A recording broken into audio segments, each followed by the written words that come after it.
आज के इस वीडियो में हम लोग डिजास्टर मैनेजमेंट का यानी आपदा प्रबंधन का मोस्ट इंपॉर्टेंट क्वेश्चन कवर करने वाले हैं। क्वेश्चन तो आपको बहुत मिलेंगे, ठीक है। यहाँ पर टोटल देखा जाए तो 20 प्लस क्वेश्चन था, लेकिन उन सभी 20 प्लस क्वेश्चन में से छांट कर यहाँ पर टोटल इंपॉर्टेंट क्वेश्चन डिस्कस करने वाले हैं और दो पार्ट में डिस्कस करने वाले हैं, यानी दो भाग में क्वेश्चन है। एक भाग में अलग तरीके से क्वेश्चन है, दूसरे भाग में अलग तरीके से क्वेश्चन है, और दोनों भाग को कंप्लीट हर हाल में करना है। और आपको बता दें, सबसे सिंपल पेपर है ये, इसी पेपर में सबसे आसान सब्जेक्ट हमने आपको चूज़ करवाया था। एक बार कहीं भी अगर वीडियो को देख लीजिएगा किसी भी क्वेश्चन के रिगार्डिंग, क्वेश्चन 100% एक ही बार में ही याद होंगे। और इससे पहले मैंने 2 वीडियो अपलोड कर दिया है, ठीक है। एक और वीडियो बहुत पहले से था भूकंप वाला, वो भी प्लेलिस्ट में मिल जाएगा।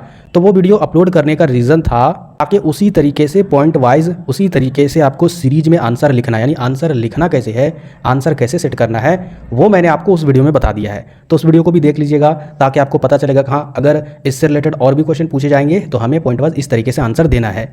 तो देखिए यहाँ पर पहले पार्ट में टोटल 10 से 11 क्वेश्चन है। तो देखिए पहला क्वेश्चन क्या आपका, भूकंप के कारण और परिणामों की विवेचना करें। दूसरा क्वेश्चन है आपका, भूकंप आपदा के समय करने एवं नहीं करने की व्याख्या करें।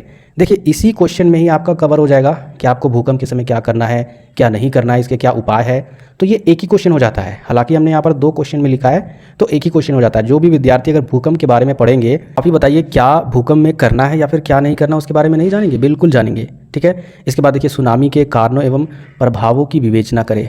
सुनामी के बारे में फिर आपको जानना है, यानी ओवरऑल जितना भी आपदाएं हैं, ठीक है, जितनी भी आपदाएं हैं उन सभी आपदाओं के बारे में आपको जानना है।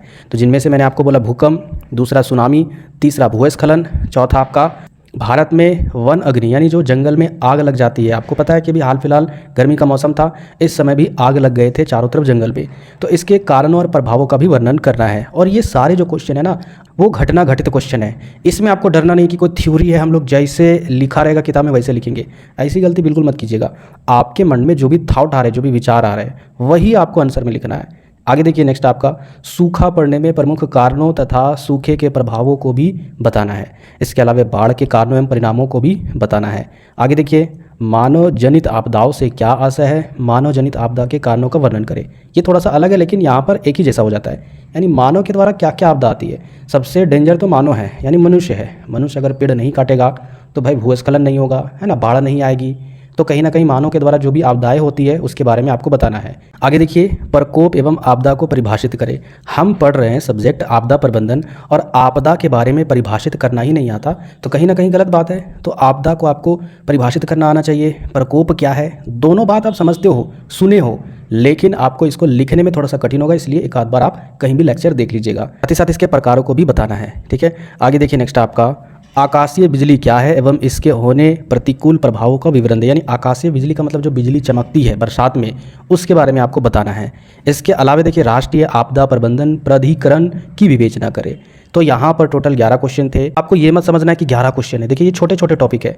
भूकंप क्या है, इसके अलावा सुनामी, भूस्खलन, इसके बाद वन अग्नि, ये कहीं ना कहीं बहुत शॉर्ट टॉपिक है। सूखा, बाढ़, ये बहुत ही शॉर्ट टॉपिक है। आपको बता दें, इससे भी लंबा लंबा टॉपिक इस सब्जेक्ट में था जिसको मैंने इग्नोर किया, ताकि अगर आप इसे पढ़ लोगे तो वो क्वेश्चन आएंगे तो उसको मत लिखिएगा, लेकिन इसको जरूर लिख लीजिएगा। इसके अलावा दूसरे पार्ट में अगर क्वेश्चन को देखें तो यहाँ पर हमने पहले पार्ट में देखा कि कौन कौन से आपदाएं थे।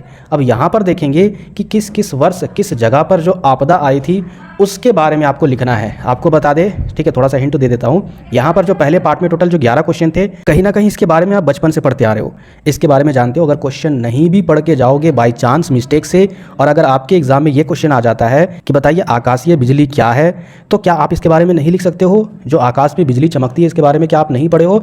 लेकिन यहाँ पर जो दूसरे पार्ट में क्वेश्चन है, टोटल 1 2 3 4 ही क्वेश्चन है। तो ये जो 4 क्वेश्चन है ना, इसको पढ़ना जरूरी है। क्यों? क्योंकि 1999 में उड़ीसा महाचक्रवात आपदा पर आपको निबंध लिखना है, यानी इसके बारे में लिखना है। तो क्या अगर आप नहीं पढ़े रहोगे तो लिख पाओगे? नहीं लिख पाओगे, इसीलिए आपको पढ़ना जरूरी है। तो मैं आपको कहूँगा कि सबसे पहले इन चारों के बारे में पढ़ लीजिए, फिर उसके बाद स्टार्ट कीजिएगा फर्स्ट पार्ट का पहले से। इससे क्या होगा कि आपका पहले ये कवर हो जाएगा, छूटेगा नहीं, और फिर वो तो कवर ही कर लोगे। तो देखिए यहाँ पर ये आपका पहला था। दूसरा, भुज में आए विनाशकारी भूकंप की विभीषिका को आने, शब्द मतलब कहने का मतलब ये क्वेश्चन जो लिखा हुआ है कि भुज में जो विनाशकारी भूकंप आया था उसके बारे में आपको लिखना है। इसके बाद 2004 में भारतीय महासागर में जो सुनामी आया था उसके बारे में लिखना है। फिर 2013 में जो केदारनाथ में आपदा आया था, है ना, चारों तरफ बाढ़ आया था, उसके बारे में आपको लिखना है। इसके अलावा यहाँ पर देखिए और भी क्वेश्चन है, ठीक है, 4 ही नहीं है, 6 क्वेश्चन क्वेश्चन है, ठीक है, मिस्टेक हो गया था। यहाँ पर देखिए आगे क्या आपका चास नाला कोयला खदान में जो आपदा आया था। अब ऑब्वियसली कोयला खदान में क्या आपदा आएगा भाई, कोयला खदान धंस गया होगा, तो उससे रिलेटेड आपको देख लेना है चास नाला टॉपिक को डालकर। इसके बाद भोपाल गैस त्रासदी पर आपको निबंध लिखना है। किसको नहीं पता इसके बारे में, जो विद्यार्थी पढ़ते हैं सभी को पता है, लेकिन एक बार इसको भी आप देख लीजिएगा, दिक्कत नहीं होनी चाहिए एग्जाम में। तो इतना अगर आप पढ़ लेते हो, इससे बाहर क्वेश्चन तो हमें नहीं लगता कि पूछेगा। अगर पूछेगा तो एक आध क्वेश्चन आप हैंडल खुद से कर लोगे, इसकी पूरी उम्मीद है, क्योंकि ये जो पेपर है मैंने सेलेक्ट करके दिया है बहुत ही सिंपल पेपर है। अब उनकी हालात देखो जिनका कॉमर्स वाला पेपर है, बेचारा वो आर्ट्स का स्टूडेंट है, वो किस तरीके से तैयारी करके जा रहे हैं, वो किस तरीके से पढ़कर जा रहे हैं, वो किस तरीके से सोचे क्वेश्चन का आंसर वहाँ पर सोच कर जा रहे हैं, आप सोच भी नहीं सकते हो। तो आपके लिए ये पेपर बहुत ही अच्छा है, आप लोग अच्छे से पढ़कर जाइए। और अगर ये आपका लास्ट पेपर है सेमेस्टर 1 का, तो एक अच्छा सा कमेंट कर दीजिएगा अपने टीचर के रिगार्डिंग। मिलते हैं फिर नेक्स्ट वीडियो में।